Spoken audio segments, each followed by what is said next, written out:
বঙাইগাঁৱত বন বিভাগৰ জালত কুখ্যাত বন মাফিয়া বৃহস্পতিবাৰে পুৱা বঙাইগাঁৱস্থিত বিশেষ বন সুৰক্ষা বাহিনীৰ বৃহৎ দল এটাই চলোৱা অভিযান ক্ৰমে আটক ধৃত আমিৰ হুছেইন পুনৰবাৰ জনাইছো বঙাইগাঁৱত বন বিভাগৰ জালত কুখ্যাত বন মাফিয়া বৃহস্পতিবাৰে পুৱা বঙাইগাঁৱস্থিত বিশেষ বন সুৰক্ষা বাহিনীৰ বৃহৎ দল এটাই চলোৱা অভিযান ক্ৰমে আটক হৈছে ধৃত আমিৰ হুছেইন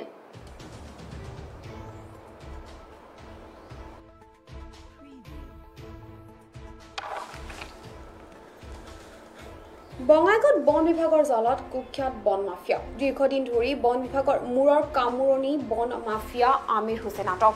জিলাখনৰ বিলাসপুৰৰ পৰা বন বিভাগে আটক কৰিবলৈ সক্ষম হৈছে ধৃত আমিৰ হুছেইনক আমিৰ হুছেইনে সমগ্ৰ অঞ্চলটো দীৰ্ঘদিন ধৰি মাফিয়া কায়দাৰে চলাই আহিছে চোৰাং কাঠৰ ব্যৱসায় বৃহস্পতিবাৰে পুৱা বঙাইগাঁৱস্থিত বিশেষ বন সুৰক্ষা বাহিনীৰ বৃহৎ দল এটাই অভিযান ক্ৰমে আটক কৰিবলৈ সক্ষম হৈছে ধৃত আমিৰ হুছেইনক আমিৰ হুছেইনৰ বিৰুদ্ধে বন আইনৰ অধীনত ৩৪, ৩৫, ৪০, ৪১ আৰু ৪৯ ধাৰা গোচৰ ৰুজু কৰি জেৰা অব্যাহত ৰাখিছে বুলি জানিব পৰা গৈছে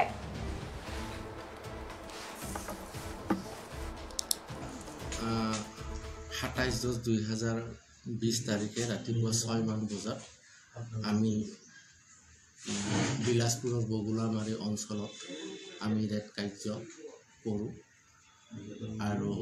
এই ৰেড কাৰ্যত আমাৰ বহলপুৰ ষ্টাফ স্পেচিয়েল প্ৰটেকশ্যন আৰু APTF ফৰ্চৰ সৈতে আমি এটা মিল ধৰিবলৈ সক্ষম হওঁ লগতে ভালে সংখ্যক আমি কাঠ জব্দ কৰোঁ আৰু সেই কাঠবোৰ আমি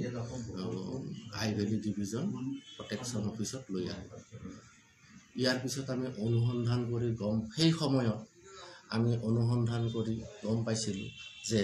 আমিৰ হুছেইন নামৰ এজন লোকে এই মিলটো অবৈধভাৱে তেওঁৰ ঘৰত স্থাপন কৰিছিল কিন্তু আমি সেই সময়ত মিল মালিকক আমি লগ পোৱা নাছিলোঁ কিন্তু আজি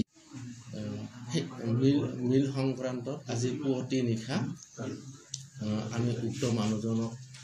জব্দ কৰিবলৈ সক্ষম হওঁ আৰু তেওঁক এৰেষ্টেড কৰি আমি কোৰ্টত চালান দিওঁ যোৱা ২৭/১০/২০২০